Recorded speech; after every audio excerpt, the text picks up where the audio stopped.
featuring communications between you and Ryan Owens, a supporter of your campaign, who was involved in the creation of an independent expenditure that targeted your 2014 opponent. Yes, thank you for the opportunity to address that. That matter obviously should never have been brought in a political campaign days before my primary race in 2014. That was brought to the Ethics Commission as well as to the District Attorney. And over a period of time, then charges were filed, again, only days before the state question 779 with the teacher pay raise at stake. When the District Attorney saw the facts and realized the flawed, inaccurate statements that were placed in an affidavit to tarnish my name, my reputation, he dropped everything. Not just for me, but for everyone. I have moved on. I have peace in my heart that I've always had because I knew the truth, and the truth matters. And by the way, that district attorney has joined me to work this October 2nd. We are working together on something that we both care deeply about, and together we are providing a trauma summit for Oklahoma teachers, helping with trauma-informed instruction. So just to follow up, do you believe Mr. Owens then broke the law? I think you are assuming everything is accurate in the statement that was there. I'll ask you the very same question then. Do you believe the Superintendent Hofmeister broke the law? Do you believe that Mr. Owens broke the law? Well, that is up to the legal authorities to make a determination. But what I do know is when District Attorney Prater dropped the 5 felony charges, he said that he is not finished. He said, I have further investigation to do. It was in the Tulsa World, and I believe it was in NonDoc.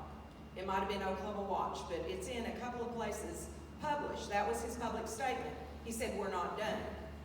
Now, in July this year, right after the primary, June 26th primary, July 1st, there was an article in the Daily Oklahoman, Nolan Clay wrote, and he said that the Ethics Commission had a case against Superintendent Hofmeister that they wanted to prosecute on ethics charges, but they did not because they did not have the budget to do it. They didn't get the funding, so it wasn't because they didn't have a case or didn't want to prosecute it. Ms. Hofmeister? Yeah. All right, so here's what I know.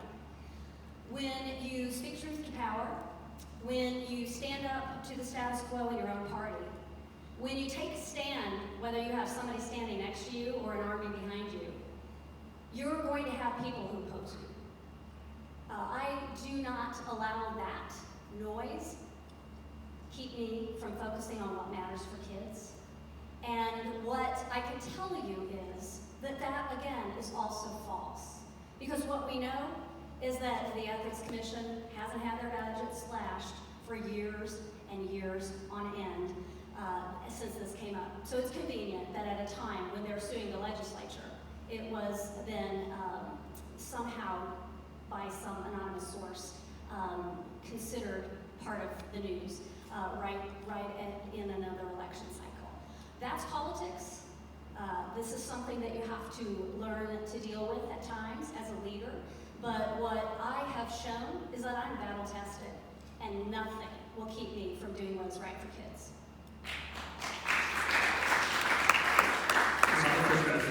15 seconds. Yes, I have to say that it was an anonymous source, it was not. Nolan Clay wrote the story. He quoted the Ethics Commission officials.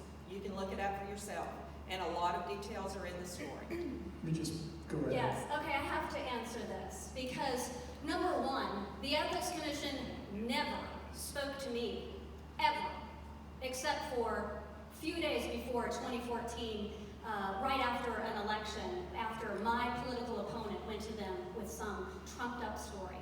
And so if you would think that this is actually something that has any merit to it, that is pretty shocking that they wouldn't even discuss any questions, seek clarification, or anything. The truth of the matter is the matter was closed. And it is I think, egregious to think that that's how we're going to spend state dollars, going after, political prosecution of some sort. Yes, it is about kids, and we need integrity in the office. You can believe what you want to, but I'm just saying, DA Prater himself said he wasn't finished with the investigation. I think he needs to make a public statement. If he's going to clear you and make that public, then that would be fine, but it hasn't been done. He has. No, in not a joint- publicly. Yes, He a said he joint- did. he invited me to work together with him. That would be highly inappropriate if there was anything to this. He saw through the politics, and it is over. It should have ended long before. But what is important to voters is to know what I did. I didn't shrink back. I could have taken the easy way out. I could have resigned. I was offered that, and I said no. And then charges came months later. Thank you both. Thank you both. Let's go to the next question. Claire, you have Ms. Murphy.